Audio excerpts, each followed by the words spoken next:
What's up, with 2% of my AK member son still grab making one thoughts. What? And today we reacting to 5 paranormal stories, you know what I'm saying? But look, there's a lot of stuff that's going on right now, you know what I'm saying? Protesting. Y'all protesting.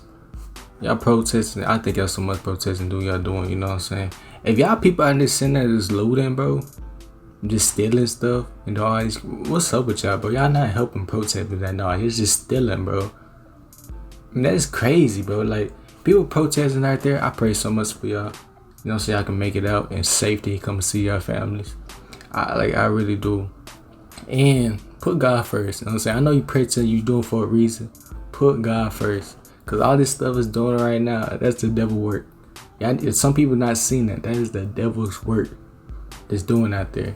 And he supposed to do that. That's his job. He supposed to do that. But put God first and stay blessed. But stop at that talking and let's get this video. But Christian history tells of another miraculous artifact bearing the mark of Christ, the linen veil of Veronica. It's crazy, but I didn't know it had stuff like this, bro. Like, be honest, I never knew that. It's believed that the veil was worn by Veronica, a pious woman who was in the crowd on the fateful day that Christ carried his cross through the streets of Jerusalem on the way to Calvary. Taking pity on the exhausted man, Veronica used her veil to blot the blood and sweat from the face of Christ as he passed by with his burden. That's crazy, bro. I knew she was there when God, you know what I'm saying? It hurts my heart when I see that movie, but that hurts my heart. But I knew she was there helping God, you know what I'm saying? Helping him up, covering his face, stuff he was going through with the cross. I saw that, I knew that part. Christ was so thankful for her kindness that he left an impression of his image on Veronica's veil. She kept the veil until she realized that it had miraculous healing powers. She journeyed to Rome with the veil and placed it in the care of Pope Clement. In 1297, the veil was displayed in the Vatican Basilica. It became the object of much adoration by those who came to experience its healing powers and look upon the likeness of Christ.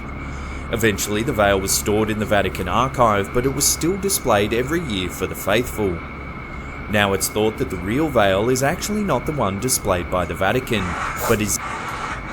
That's crazy, though. It's a fake, but that's crazy, though. I didn't know Jesus put his face on that. This is, I'm getting, like, we learning stuff new, son. We learning stuff new. Instead kept safely tucked away in a monastery.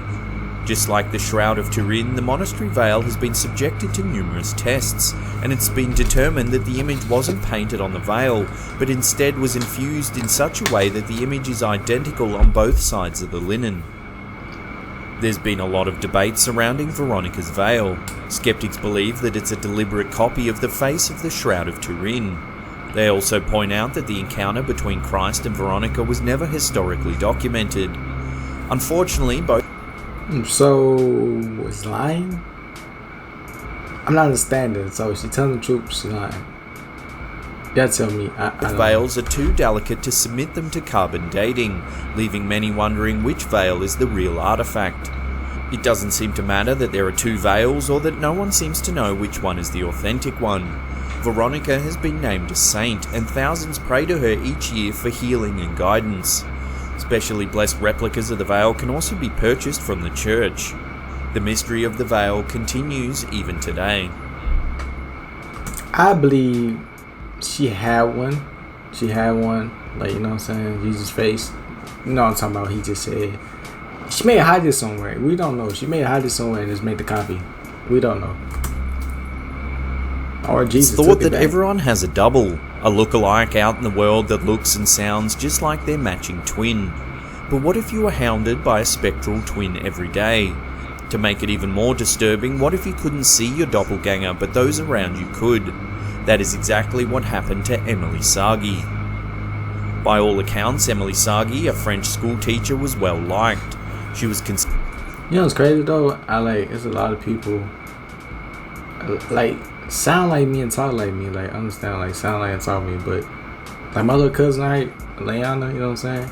She looks like me and we talk a lot, we act a lot, and we look alike, but it's my cousin. That's crazy, right? That's crazy. Considered to be a good teacher, but during the mid-1800s she was fired from 18 different teaching positions because of her strange affliction. In 1845, Sagi was hired by an elite girls' school in Riga, Latvia. It was while she was working here that the details of one of the most documented cases of the appearance of a doppelganger came to light. 13 But why does it look like that, bro? That's creepy. That's creepy, son. students all witnessed the appearance of Sagi's double. As she was teaching, the doppelganger appeared nearby and mimicked all of her actions. Even stranger, while everyone else in the room was able to see the spectre, Sagi herself could not.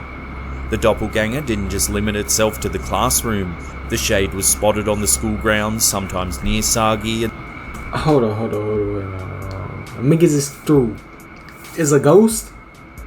So it's a ghost? Oh, nah. Jesus. And sometimes trailing behind the class when they were strolling in the garden. Unfortunately, Sagi lost her job at this school as well. It's been speculated that Sagi may have been so devoted to her students that she subconsciously projected an additional self to help watch over them. Other theorists thought that the doppelganger was actually a malignant spirit, intent on tormenting the young teacher. This historical doppelganger case remains a mystery. Bro, I don't know that I ain't going to say. Dancing can be a fun way to ease stress and get some exercise without really feeling like you're working out. But what if dancing ultimately leads to your death? That's exactly what happened to a group of individuals in what is now Strasbourg, formerly Alsace, in July 1518. It all started on a sunny day with one lone dancer. Frau Trofea began to dance with a great amount of exertion in a Strasbourg street. A week later, 34 individuals had joined Trofea in the street, all of them dancing. Within a month, approximately 400 people were dancing in the streets, most of them women. Hold up. So y'all dance every day? That's how y'all died. That's how y'all died, son. Like dancing every day. You need a break. You need to eat. While specific numbers were never recorded, it's known that some people died during what became known as the dancing plague. Of heart attacks, exhaustion and strokes, others may have died from dehydration. I'm telling you. Physicians were consulted and they diagnosed hot blood as the cause of the plague and prescribed more dancing as a cure, with authorities going so far as to open guild halls and building a stage for the dancers. Musicians were even brought in to encourage more enthusiastic dancing. These actions only seemed to act as a contagion of sorts, and soon spectators were joining in with the plagued dancers. There are a variety. That's how you. It said, okay. It said that's how they die. But y'all still let people dance. How that make sense? How? Of theories of what was behind the dancing plague. Food poisoning's been considered, or possibly ergot ingestion, which could occur if the dancers ate grains contaminated with ergot fungi. Ergot toxicity causes erratic or bizarre behaviour in those who eat it, and it's been attributed to the Salem witch trials as the source of the strange behaviour that resulted in the accusations made by those involved in the trials. The ergot theory was eventually dismissed, however, because it didn't explain how the dancers managed to carry on for as long as they did. Another popular theory was stress-induced mass hysteria. The people in that area of Strasbourg were dealing with disease and starvation, factors that could have led to abnormal behaviour. Yeah, they said back in the day there was a lot of stress and diseases back then. A lot, and it spread a lot because they had no cure for it. Back then it was crazy. Like, honestly, it was crazy. Ultimately, no one really knows what exactly caused the dancing plague of Strasbourg, but regardless of what caused it, everyone hopes that it doesn't reoccur ever again. Yes, please don't. Today we... Okay, we got one more. I got one more, bro. This Ouija boards, we're not doing it. Ouija boards have a bad reputation for being gateways to parasitic hauntings and demonic possession. It is. But in 1913, a Ouija board was the springboard for an unusual relationship that resulted in the creation of close to 5,000 written works. Pearl Curran lived an uneventful life in St. Louis as a housewife. Her life was a relatively easy one. Her husband was a hard worker and provided Pearl with a maid to help with the housework, leaving Pearl free to pursue other You talking about a slave? Dickhead. Activities, including playing the piano and getting together with friends to go to the theatre. Pearl spent idle afternoons with her mother and a neighbouring friend having tea and playing with a Ouija board. an activity that was common in the early 1900s when the spiritualism movement was still prominent.